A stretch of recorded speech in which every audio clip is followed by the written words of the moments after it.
गरीब आदमी को कर्ज की ज़रूरत पड़ गई, 1000 दिनार चाहिए। मैं कह चुका हूँ कि दिरहम चांदी का होता था, दिनार सोने का। अब 1000 दिनार लेना है। तो जिस बंदे से उसने कहा, अगरचे वो नेक बंदा था, उसने कहा यार 1000 दिनार दे दो। तो कहने लगा कोई गवाह है तेरे पास?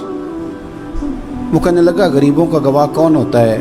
हाँ एक गवाह है। कहा कौन? का मेरा रब, वो तेरे और मेरे बीच गवाह है। उसने कहा कोई कफील, अगर तू पैसे ना दे सके तो वो बाद में दे दे, या तुझे कुछ हो जाए तो वो दे दे। उसने कहा कफील भी मेरा अल्लाह ही है।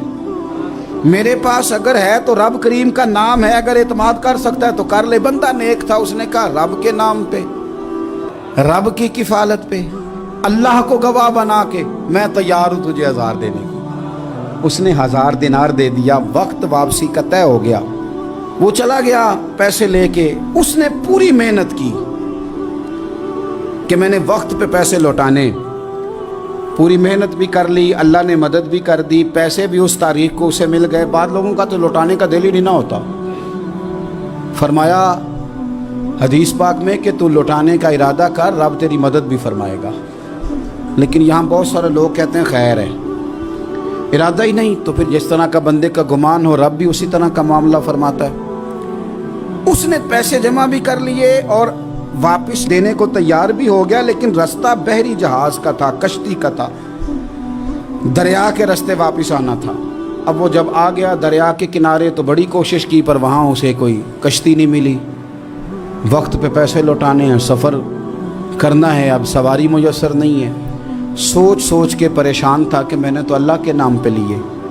अचानक दिल में एक तजवीज़ आई। उसने एक लकड़ी ली, लकड़ी को अंदर से खोला, 1000 दिनार उसमें भरा। बुखारी पढ़ रहा हूँ, और साथ एक ख़त भी लिखा कि यार मैं पैसे पहुँचाना चाहता था पर मुझे कोई चीज़ नहीं मिली दरिया के उस पार आने, अल्लाह के नाम पर तेरी तरफ रवाना कर रहा हूँ। और ये कह के वो लकड़ी दरिया में रख दी। वो लकड़ी डूब गई है, वापस आ गया। वो जिसने पैसे लेने थे वो ऐन मुकर्ररा वक्त पर दरिया किनारे आया। सुबह से सरे शाम तक उसने इंतज़ार किया। दिल ढलने लगा तो दिल में ख्याल आ गया कि यार नहीं, उसने देने ही नहीं, झूठा वादा कर गया, पहुंचा ही नहीं वक्त पे। अब जब वापस लौटने लगा तो अचानक दरिया में एक लकड़ी तैरती हुई दिखाई दी। कहने लगा ले जाता हूँ, शाम को रोटियां पकाने के काम आएगी, ईंधन बना के जला लूँगा, हंडिया पक जाएगी। लकड़ी उठा के जलाने के लिए घर लाया। गुमान था कि वो नहीं आया वादा करके। अल्लाह को कफील और वकील बना के और गवाह बना के फिर भी नहीं आया। लकड़ी लेके घर गया, बुखारी है। और जब उसको चीरा ना कि मैं इसकी आग जलाऊंगा, खोला तो अंदर से 1000 दिनार भी निकल आया, खत भी निकल आया। अब जरा समझना, उसके दिल में बात किसने डाली कि तू लकड़ी में पैसे डाल दे? अल्लाह ने। उस बंदे को मुकर्ररा वक्त पे किनारे भेजा किसने? लकड़ी सिर्फ उसी के हाथ आई तो ये बंदोबस्त किया किसने?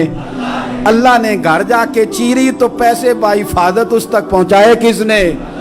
तो फिर हमें भी तवज्जो अल्लाह की जानिब भी करनी चाहिए। हमारे पे दिल की तवज्जो रब की तरफ ही होनी चाहिए ना। हमें इधर उधर जाने की, देखने की, बंदों पर गौर करने की जरूरत क्या है? वो पैसे पहुंच गए, ये वहां अपनी जगह पे परेशान था। इसने 1000 दिनार और जमा किया। फिर दोबारा एक दिन दरिया किनारे आया, कश्ती मिल गई, बैठ के अपने उस भाई के पास आया। कहने लगा देखना मुझ पर बदगुमान ना होना, पैसे उस तारीख को भी जमा कर लिए थे। दरिया पे आया था पर कश्ती नहीं मिली थी।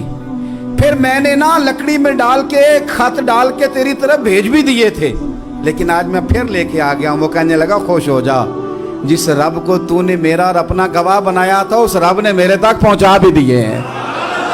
जब लोग अल्लाह को गवाह बनाते हैं, रब की जानिब अपनी तवज्जो करते हैं, अपनी चाहतों, ख्वाहिशात और अपनी सारी चिट्ठियां अपने रब करीम की रहमत की तरफ रवाना करते हैं, फिर अल्लाह अपने बंदों को मायूस नहीं करता। अल्लाह अपने बंदों को नवाज देता है। अल्लाह तबारक व तआला अपने बंदों पे करम नवाजी करता है। दीन की बात फैलाना सदक़े जारिया है। सवाब की नीयत से वीडियो को शेयर जरूर कीजिए।